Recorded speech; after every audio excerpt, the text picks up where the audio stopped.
E olá, você de casa, muito boa noite. Pois é, mais 2 óbitos são registrados em Patos de Minas e o número de vítimas chega a 93. O governo apresenta Plano Nacional de Vacinação contra a Covid. Federação da Agricultura e Pecuária do Estado de Minas Gerais comemora Safra 2020. Jorge Marra participa de 2ª audiência de instrução em Patrocínio. Grave acidente em Arapuá deixa uma pessoa morta. Cruzeiro volta a tropeçar em casa, empata com o CSA e se complica na Série B. No 3º episódio da série Combate à Pesca no Rio da Prata, vamos acompanhar o trabalho dos policiais em uma ação de patrulhamento.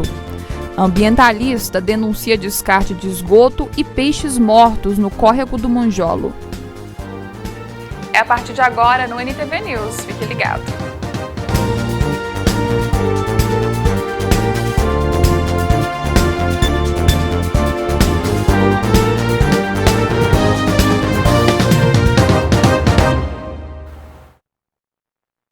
Um acidente fatal foi registrado ontem à noite na zona rural de Arapuá.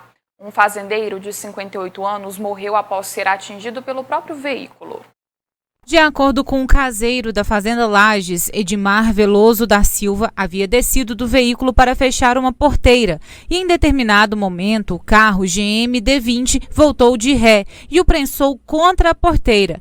Edmar caiu e possivelmente um dos pneus teria passado sob sua cabeça. Após isso, Edmar ainda conseguiu se levantar, entrar no carro e ir até a sede de sua fazenda para pedir por socorro. O caseiro contou para a polícia que levou Edmar, bastante ferido, até a UPA de Carmo do Paranaíba. No hospital, ele não resistiu aos ferimentos e morreu. No momento do acidente, estava acontecendo uma confraternização na sede da fazenda. A polícia militar orientou para que o evento fosse encerrado e as pessoas não mexessem em nada até a chegada da perícia técnica da Polícia Civil. As documentações do veículo estavam em dia e ele ficou aos cuidados do caseiro da fazenda.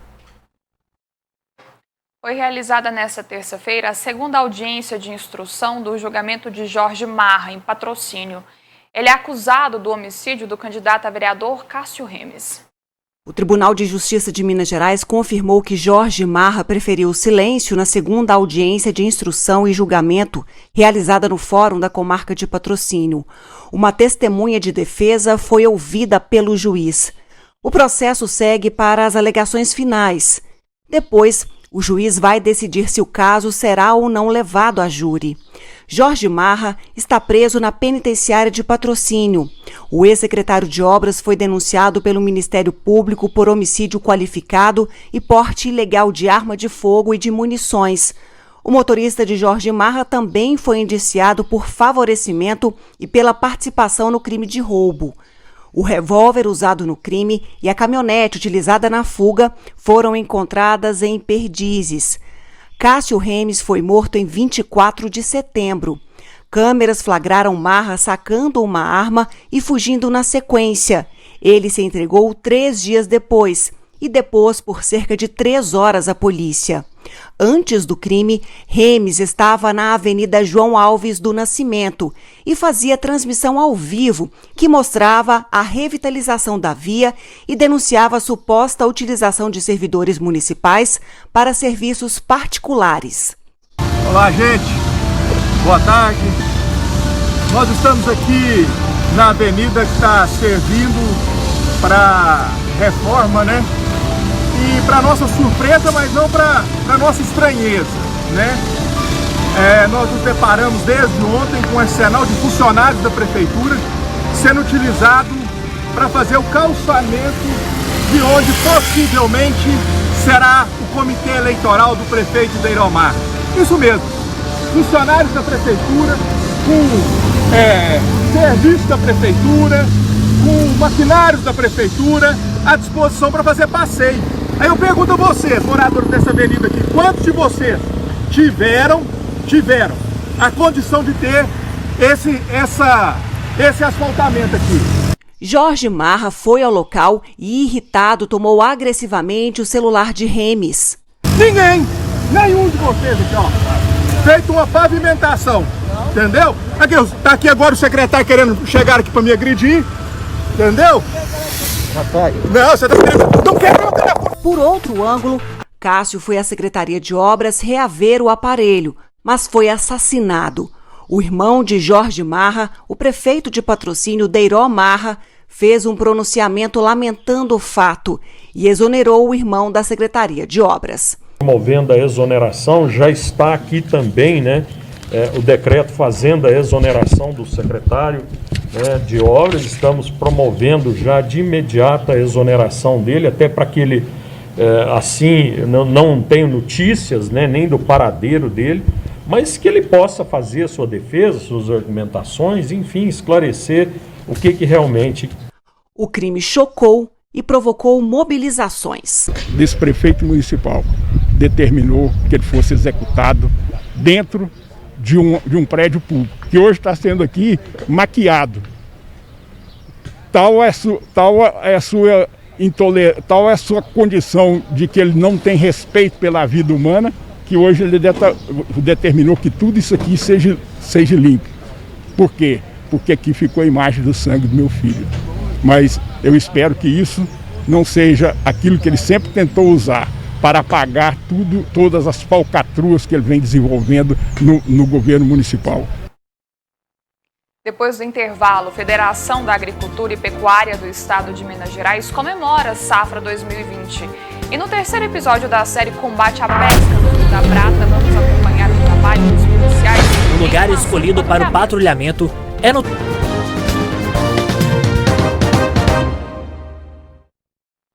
No terceiro episódio da série Combate à Pesca no Rio da Prata, vamos acompanhar o trabalho dos policiais em uma ação de patrulhamento.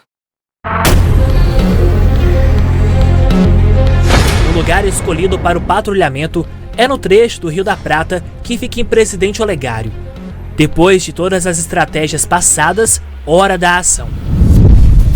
Para ajudar na localização dos pescadores, um drone é utilizado. Ele percorre quase toda a extensão do rio, até que os pescadores são vistos cometendo o ato ilegal. Rapidamente, um cerco é montado. Os policiais se dividem. É preciso enfrentar a correnteza do rio para chegar até os homens. Nós acompanhamos a outra parte da equipe. Foram barrancos, galhos e muitas pedras passadas para chegar até o local. Mas minutos antes da abordagem, os homens fugiram. No local em que eles estavam, foram encontrados materiais de pesca e 18 quilos de peixes.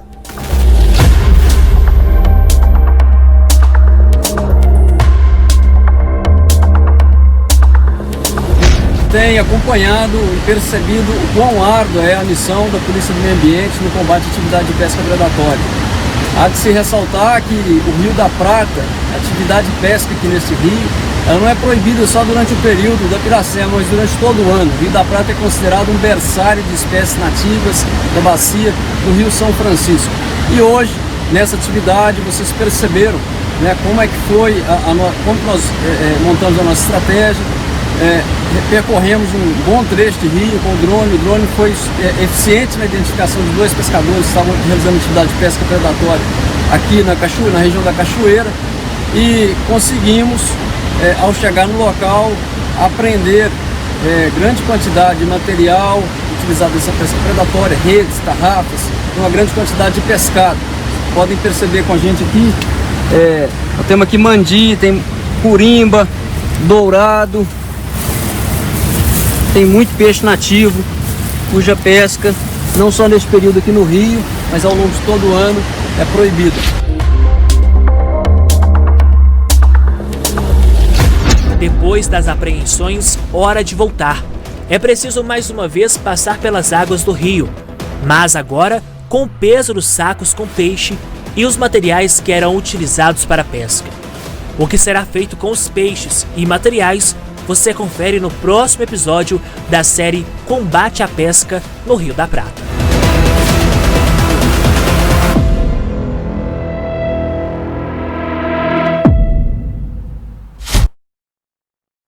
A Federação da Agricultura e Pecuária do Estado de Minas Gerais realizou na tarde desta quarta-feira uma coletiva virtual.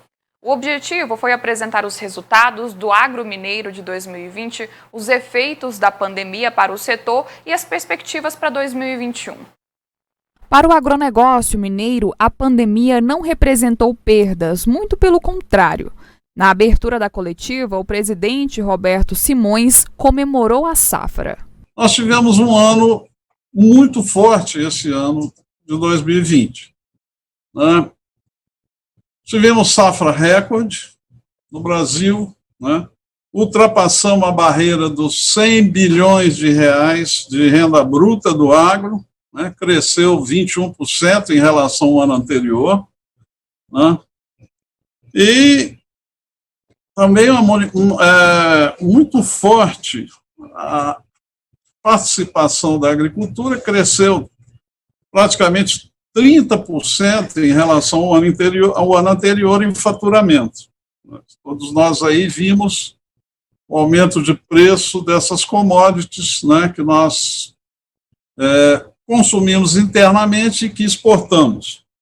As exportações foram outro fato, né, que elevaram muito a nossa demanda, por um lado, com o recurso que foi disponibilizado para as classes menos favorecidas, que foi um programa extraordinário, de um volume imenso de recursos e de pessoas, e isso ativou o mercado interno. Do ponto de vista externo, também houve um aquecimento muito forte do mercado, principalmente da China, que é hoje o nosso maior importador dos nossos produtos do agro, embora a gente exporte para mais de 150 países, mas a China é a campeã, e com as suas desavenças lá com outros mercados, tipo americano, então aumentou também substancial a demanda pelos produtos brasileiros. Em números exatos, as exportações do agronegócio de Minas Gerais obtiveram um crescimento de 9,2% na receita e 28,4% no volume. O café foi um dos produtos de mais destaque em 2020, mesmo que a sua produção tenha apresentado algumas dificuldades. Café foi um ano sensacional, foi a safra cheia na sua bianualidade, além também de condições favoráveis. Então, nós tivemos aí um crescimento de 33,5% em relação ao ano anterior. Quer dizer, são 33 milhões de sacas em Minas Gerais, um crescimento de 36%. Quer dizer, com isso, Minas chegou a significar 54% da produção nacional. Quer dizer, nós somos o primeiro produtor, mas muito à frente. Para a região em que a cidade de Patos de Minas está inserida, a perspectiva para 2021 é boa. A produção foi satisfatória esse ano, os resultados, na média geral, ao fim do ano, são muito satisfatórios. A seguir, os ganhadores da semana no Cidade da Sorte. E Cruzeiro volta a tropeçar em casa, empata com o CSA e se complica na Série B.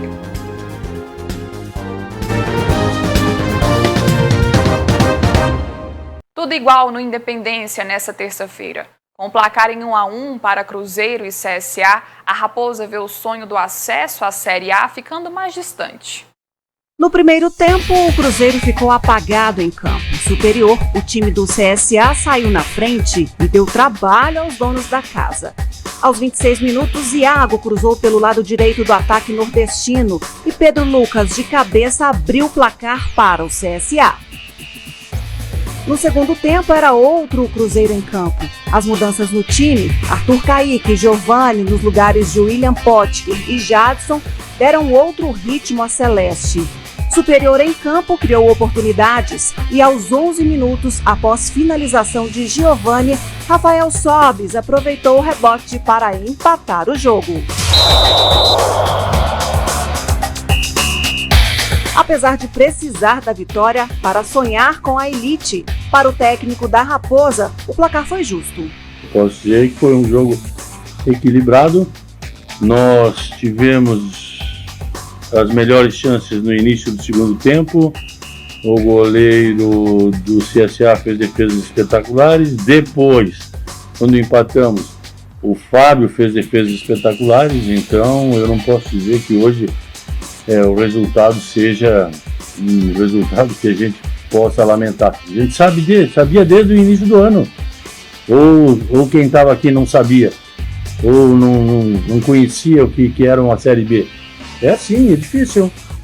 Tem que estar preparado para ganhar algumas fora, empatar uma ou outra em casa, ganhar em casa, empatar fora, perder uma ou outra partida. Tem que saber que tem outras equipes muito bem organizadas pela Série B desde o início do ano. E nós só fomos organizar a nossa equipe na metade do ano em diante.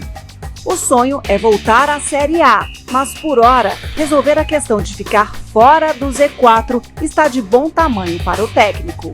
É uma evolução, é uma situação nova, os jogadores têm se dedicado, os jogadores têm colaborado no sentido de termos um esquema de jogo bem feito para determinados jogos e a gente tem que correr atrás do prejuízo que era, porque 13 pontos em 16 jogos, tu corre atrás e tu dá a oportunidade às outras equipes de jogarem com mais tranquilidade que o teu time. Mas, dentro do que nós planejamos, quando aqui chegamos, está bom, porque já temos 39 pontos e acreditamos nós com mais 4 pontos saímos da zona da Série C. Pronto, é a primeira parte. Depois vamos pensar na segunda, quando tivermos oportunidade de pensar na segunda. Agora é pensar no próximo compromisso. Continuar trabalhando firme e forte, não tem muito tempo aí. Descansar bem para viajar com os meninos lá contra o Havaí.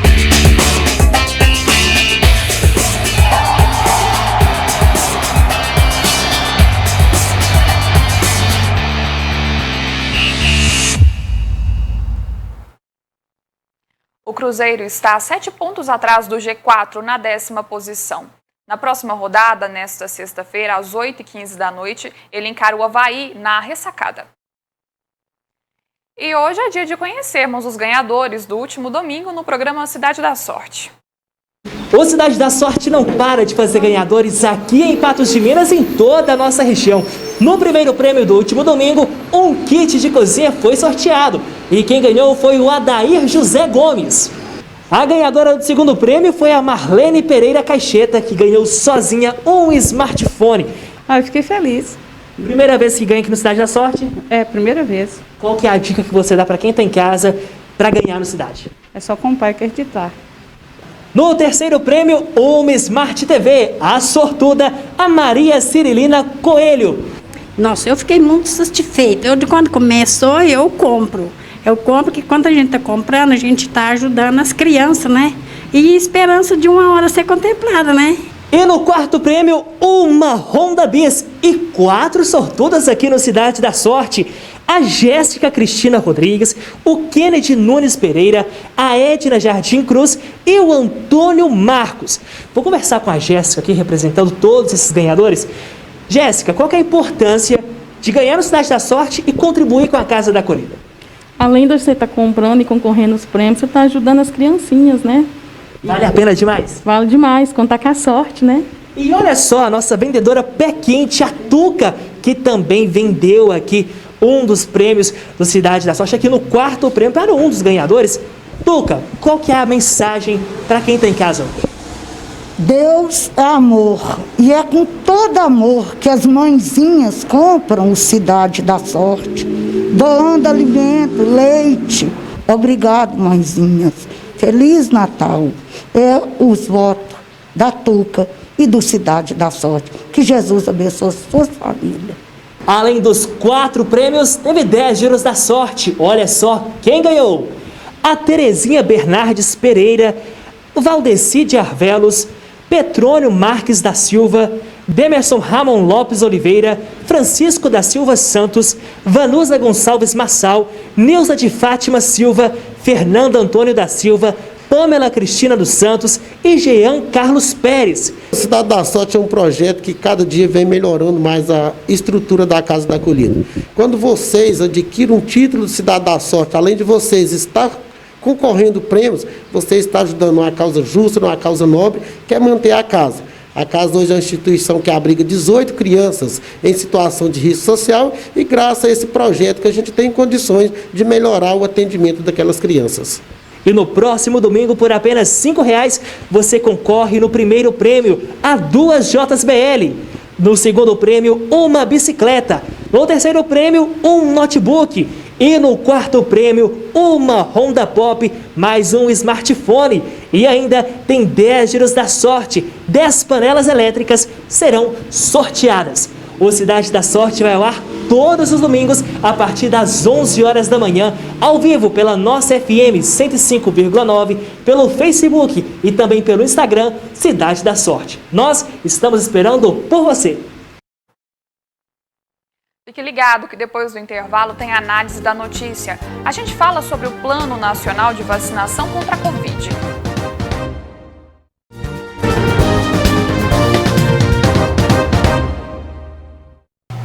Estamos de volta com o NTV News e agora é hora do quadro Análise da Notícia. A gente tem muita informação e muita notícia para analisar no NTV News dessa quarta-feira. E agora eu recebo aqui a Ludmila Bahia. Ludmila, de volta lá, como vai agora? Oi, Jéssica. Boa noite para você de novo, para todos que acompanham o NTV News. Agora aqui na bancada, porque ontem foi difícil da gente conversar. Contar sempre com a internet nem sempre dá certo. Por isso eu vim aqui para a bancada do News para a gente conversar um pouco, analisar algumas notícias, alguns fatos desta quarta-feira. Vamos começar falando sobre a pandemia aqui em Patos de Minas. A gente começa com os dados referentes às últimas 24 horas na cidade. Aquela tela que a gente sempre mostra aqui no NTV News. Ludmila, infelizmente, a gente registrou nesse período de 24 horas mais 2 óbitos. Então agora a gente soma 93 óbitos aqui em Patos. E segundo a assessoria de comunicação da Prefeitura, essas 2 novas mortes lançadas no boletim de hoje são de mulheres, uma na faixa etária de 60 a 69 anos e outra com idade entre 80 e 89 anos. Elas ocorreram nos dias 14 e 15 de dezembro. Então são mais 2 novos óbitos que passam a contar do boletim, mas infelizmente mais novos casos registrados, a situação que ainda se mantém em alerta, né? Total alerta, Jéssica, não é de hoje esse alerta vermelho que tem sido dado, que tem sido falado no NTV News, que é uma informação, um alerta passado pelos próprios profissionais de saúde que estão na linha de frente, que fornecem esses dados até para que a Prefeitura faça o boletim epidemiológico diário. E aí a gente tem, além de mais 2 mortes, mais 2 vidas perdidas, nossos sentimentos, verdadeiros sentimentos mesmo, a essas famílias enlutadas. Temos mais casos confirmados, temos mais pessoas internadas em Patos de Minas, temos menos pessoas em isolamento domiciliar que o boletim de ontem, mas um boletim, Jéssica, que nos leva a repensar se estamos mesmo tomando as medidas necessárias com relação à Covid-19. Vamos mostrar agora a segunda tela, que é em relação à ocupação hospitalar. Ontem a gente falou um alerta aí geral nos números relacionados à UTI, principalmente nos leitos públicos, né? Hoje a gente tem um número um pouquinho menor, mas a situação ainda se mantém preocupante, até porque são muitas pessoas internadas. Com relação a internações, a gente tem praticamente um número inalterado com relação ao boletim de ontem. Só temos aí mais vagas disponibilizadas em hospitais, temos aí a ala Covid sendo reaberta no Hospital Regional Antônio Dias, com isso alívio com relação ao percentual de ocupação, mas a gente percebe assim, uma flutuação muito grande. Então, ao mesmo tempo que a gente comemora, a gente fica com receio também, porque hoje os números estão melhores do que os de ontem, mas a gente não sabe como será amanhã. Então, é aquele apelo, é aquela ênfase pelos cuidados diários, que é a melhor maneira da gente manter esses números sob controle. Bom, e hoje a gente aguarda, né, com ansiedade a relação sobre a onda, a microrregião em que Patos de Minas está inserida. Será que ela se mantém na onda verde do Plano Minas Consciente, ou então será que ela vai regredir para a onda amarela ou até para a onda vermelha do plano?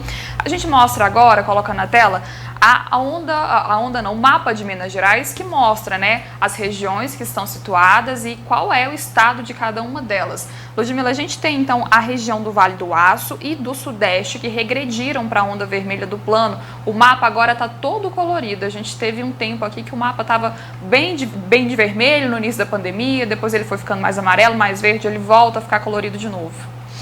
Pois é, Jéssica, muitas regiões de Minas Gerais passarão o Natal na onda vermelha, viu? Nós temos aí 7 das 14 macros de saúde do estado na onda vermelha do Plano Minas Consciente.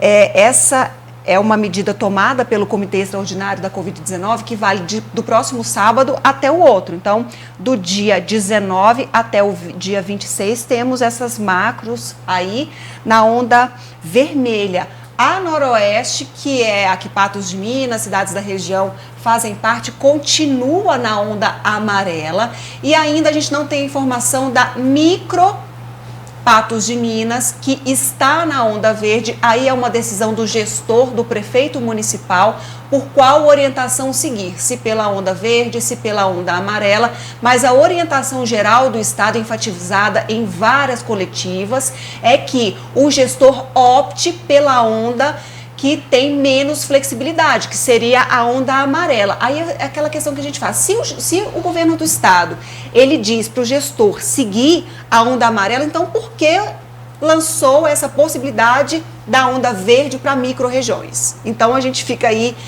sem entender muito bem nessas decisões do Comitê Extraordinário Estadual. Mas fato que temos uma faixa grande do estado na onda amarela e temos aí diminuição também de macros. Antes nós tínhamos 3 macros na onda verde, agora apenas Triângulo do Norte, Triângulo do Sul na onda verde do Plano Minas Consciente. E vale lembrar que na semana passada, Patos de Minas ficou na onda verde no limite, né? Pois é, então essa é aquela questão que as pessoas estão aguardando com ansiedade como será. Mas o grande temor era com relação ao funcionamento do comércio, mas esse entendimento já foi falado na semana passada pelo próprio Comitê Extraordinário da Covid, que estabeleceu que o comércio em Minas Gerais, no mês de dezembro, poderá funcionar independente da macro em que aquela região estiver. Mas quando estiver num momento em que tenha mais atenção, no caso da onda vermelha, por exemplo, o gestor ou prefeito municipal tem que estabelecer medidas mais rigorosas para acompanhar a transmissão da Covid no município. Ou seja, ter maior fiscalização, ter mais flexibilidade com relação ao horário de funcionamento do comércio, mas que já é uma prática estabelecida no país, onde a gente tem o comércio funcionando em horário especial, então não tem grandes medidas, mas a questão da fiscalização, de ter menos pessoas dentro, ocupando o mesmo ambiente, manter o distanciamento, são necessidades previstas nesse protocolo para que o comércio funcione também na onda vermelha do Plano Minas Consciente, que vai durar aí até o final de dezembro, pelo menos. Bom, e agora a gente fala sobre a vacinação, né? O Plano Nacional de Operacionalização da Vacina contra a Covid-19 foi lançado hoje em uma cerimônia no Palácio do Planalto, em Brasília. A gente mostra agora. As fases desenhadas pela equipe técnica priorizam grupos divididos conforme a análise de dados internacionais e nacionais. É um plano, eu vou colocar como um plano que vai ser um plano guarda-chuva. É um plano que vai pegar toda a execução, desde a definição de grupos, como foi apresentado, a execução, a logística nos estados, a execução nos municípios. São 4 fases. O planejamento inicial, que é o plano, que conclui-se hoje com a apresentação dele. A partir daí, junto com o Ministério da Defesa, e aí paro para fazer uma ressalva ao Ministro da Defesa e a todo o Ministério da Defesa que tem nos apoiado em tudo desde o início dos trabalhos com o Ministério da Saúde, nos cedendo pessoal e nos cedendo a expertise de contratação, da prospecção de equipamentos e agora na execução agora no planejamento no nível dos estados. Os estados serão responsáveis pela logística de distribuição dentro do estado, até os municípios. O governo federal distribui até o Estado vai fazer a distribuição até os municípios, no seu planejamento, isso já com o Ministério da Defesa junto, fazendo, obviamente, o desencadeamento da logística, da segurança, acompanhamento, inteligência de todo esse trabalho. A partir daí, os municípios executam efetivamente a vacinação no plano de execução. Essas são as fases até a execução no nível municipal. E, claro, em última fase, o monitoramento de todo o pessoal vacinado para que a gente possa atender em qualquer necessidade. Isso é o planejamento. Segundo o ministro, a campanha de vacinação poderá começar em fevereiro de 2021, caso os laboratórios farmacêuticos cujas vacinas estão em fase adiantada de produção cumpram todas as etapas burocráticas até o fim deste ano. Se os laboratórios pedirem autorização para o uso emergencial, será possível atender a um grupo reduzido de maneira mais rápida. Sobre a ansiedade que o Brasil e o mundo vive para se imunizar contra a Covid-19, o ministro aposta na capacidade histórica do país em programas de imunização. Nós somos os maiores fabricantes de vacina da América Latina. Para que essa ansiedade, essa angústia? Nós somos a referência na América Latina. A logística já é uma normalidade nossa. Não vou repetir mais. Não se preocupem com a logística. A logística é simples. Apesar do nosso país ser desse tamanho, nós temos estrutura. Nós temos companhias aéreas, nós temos Força Aérea Brasileira. Nós temos toda a estrutura já planejada. E pronta. Onde é que está o quê da questão? No cronograma de distribuição e imunização, que é um anexo do plano. Então, eu não vejo, e coloco aqui um pouco da minha história, eu não vejo nada de errado no que está acontecendo. Se tivesse visto, já teria corrigido.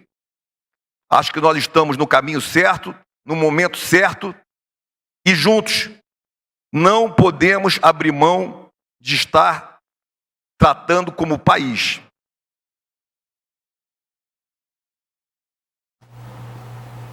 Ludmila, esse plano tem sido muito cobrado por todo mundo, né? Todos os brasileiros querem ações efetivas do governo em relação à vacinação. O ministro tentou tranquilizar, mas parece que tudo está tão longe, né? Não vi tranquilidade nessa fala quando ele cobra que as pessoas não devem ter essa ansiedade. Como ficar tranquilo num momento como esse, que vemos todos os dias centenas de brasileiros mortos em consequência da Covid? Como ficar tranquilo? Como diminuir a ansiedade? Eu não sei como. Como diminuir a ansiedade quando a gente vê o mundo aí praticamente parado, com tantas questões políticas, econômicas sendo afetadas por conta de uma pandemia? Como não ficar ansioso e como não esperar e lutar por uma vacina e ir por uma explicação detalhada de como isso tudo vai acontecer, quando a gente vê milhares de pessoas perdendo seus empregos, milhares de pessoas arriscando em seus trabalhos? Não dá para entender. Eu quero tomar a vacina assim que ela estiver disponível. Eu vou tomar essa vacina e minha família também. É um direito da pessoa entender se aquilo é o melhor para ela, porque por hora o que a gente vê é um país, um mundo aí enfrentando problemas seríssimos em escalas gigantescas que refletiu na vida de 100% das pessoas. Bom, a gente vê muita demora, né, em tudo que o governo está se propondo a fazer em relação à pandemia. Nesse plano de imunização, o governo trouxe aí mais algumas pessoas dentro do grupo prioritário. A gente coloca aí agora na tela quem são essas pessoas, esses grupos de pessoas que pretendem, né, que farão parte das primeiras pessoas a receber as vacinas aqui no Brasil. E, Ludmila, a gente entende então que a campanha de vacinação acontece em fevereiro. Se algum laboratório, alguma empresa pedir, né, o uso emergencial da vacina, essa campanha pode ser antecipada para os grupos prioritários, de uma maneira mais rápida, né? Mas por hora, nenhuma empresa pediu esse uso emergencial aqui no Brasil. Então, em relação aos grupos prioritários... Até porque as pessoas também nem sabem como pedir. Essa dificuldade até nesse acesso de informação, talvez, não é, Jéssica? É o que a gente precisa entender, porque esse pedido é um desejo de muitos, pode não ser de 100% das pessoas pela vacinação, conforme até falou o presidente da República, mas com certeza é de muitas pessoas. Da maioria, Da né? maioria.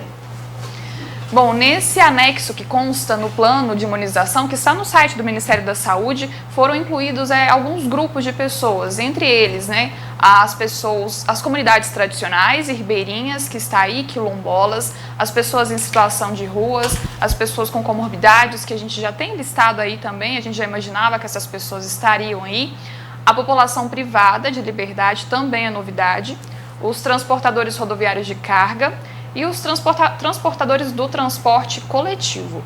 Então, Ludmila, mais algumas pessoas inseridas no grupo, então, de prioritários a serem vacinados, né? Eu tenho minhas dúvidas se essa campanha vai ser feita, então, do modo que está apresentado no plano. Bom, Jéssica, como teremos aí mais alguns meses pela frente, provavelmente o governo vai fazendo ajustes. O Pazuello disse ali, a gente escutou bem, olha, se eu tivesse encontrado algum problema, eu já teria refeito e corrigido esses problemas. Tomara que ao encontrar e ao dar a possibilidade de perceber que há esses problemas, que seja corrigido o quanto antes. Bom, a gente vai agora por um rápido intervalo, daqui a pouco a gente volta com mais informação no NTV News.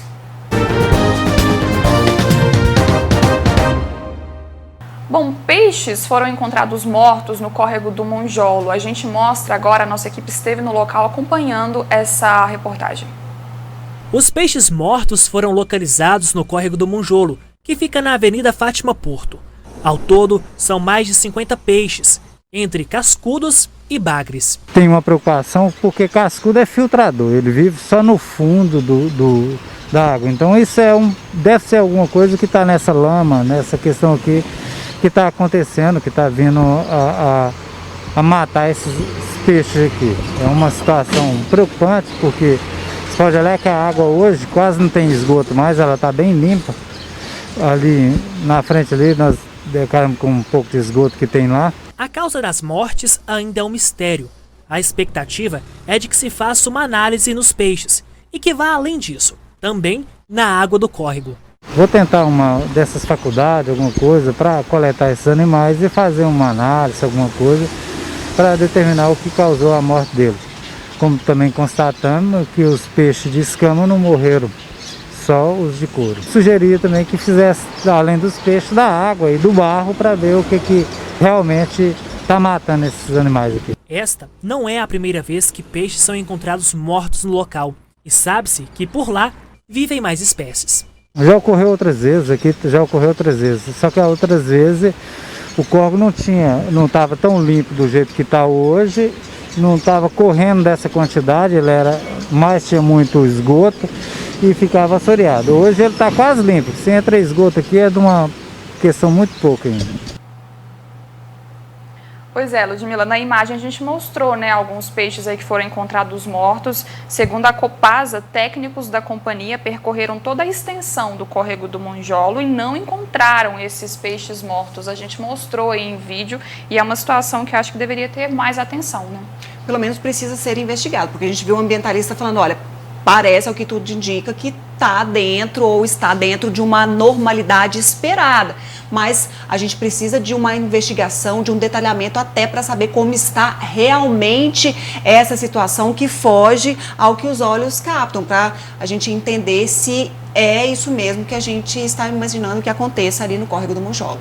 E não foi só essa denúncia que esse ambientalista mostrou, né, ao Matheus e à nossa equipe de reportagem. Ele disse também que há esgoto sendo lançado no córrego do Monjolo e isso preocupa. Outra situação aí que chama a atenção. A gente mostra agora. Os paipás são conhecidos como canalizador para que o esgoto possa ser lançado em determinado lugar. Desta vez, alguns estão no córrego do Monjolo. Eles foram colocados de forma que ficassem escondidos entre os matos. Toda vez que enche a rede dele de esgoto ou tem algum entupimento, tem alguma coisa, eles fizeram esses drenos para dentro do curso d'água aqui. Isso existe, não é só que não. quando existe a possibilidade, na maioria dos postos de visitação onde tem rede de água pluvial, sai um dreno do esgoto para a rede de água pluvial, onde vem ocorrer sempre o lançamento, ou na rede de água pluvial ou direto, igual foi feito aqui, ó, no curso d'água, quando do entupimento, ou chove muito e acaba cometendo, o esgoto está sendo contaminado com a água da chuva, então isso ocorre sempre. Segundo Ivanildo, por mais que a coloração do córrego não esteja escura, sabe-se que esgoto por ali é lançado. Enquanto existir essa questão técnica que a Copasa faz para tirar o entupimento delas direto para a rede de água pluvial e esse tipo de lançamento aqui, vai ocorrer sim um lançamento de esgoto. Não é garantido 100% de tirar. Toda vez que chover, os cursos d'água e o Rio Paranaíba vai ser contaminado com esgoto in natura. Enquanto isso, o meio ambiente segue sendo prejudicado. Nós estamos trabalhando para que isso não ocorra, para esse tipo de crime não venha sistematicamente danificar ou causar o meio ambiente. Ninguém pode afirmar que esses peixes estão morrendo por uma questão de lançamento de esgoto, mas alguma coisa está contaminando esse curso d'água aqui, onde esses peixes de couro estão morrendo. Primeiro vamos à resposta da Copasa. Segundo a Copasa, então, até o momento ela não tem conhecimento de pontos de lançamento de esgoto no referido local e que nenhuma situação referente ao extravasamento de esgoto na região foi registrada no sistema da companhia, hoje e nem ontem. E ainda, segundo a Copasa, neste ano ela promoveu uma operação caça-esgoto que eliminou algumas ligações, né? Mas o que a gente viu aí na reportagem é que esses pontos realmente existem, parece que não são difíceis de encontrar. Nem um pouco. Isso reforça que a Copasa não tem feito o trabalho como deveria fazer. Se não sabe onde tem os pontos, deveria verificar com mais cuidado ou olhe aí a nossa reportagem que mostramos alguns desses pontos. Até porque o córrego vai desaguar lá no Rio Paranaíba sem nenhum tipo de tratamento, né? Cadê a garantia da Copasa para tratar o esgoto de Patos de Minas? Promessa não cumprida? Bom, Ludmila, e hoje a gente encerra por aqui, né? Muito obrigada pela participação, pelas informações na NTV News de hoje. Jéssica, obrigada. E obrigada a todos que assistiram, que estiveram conosco no NTV News. Boa noite e amanhã a gente se encontra. Boa noite, até a próxima.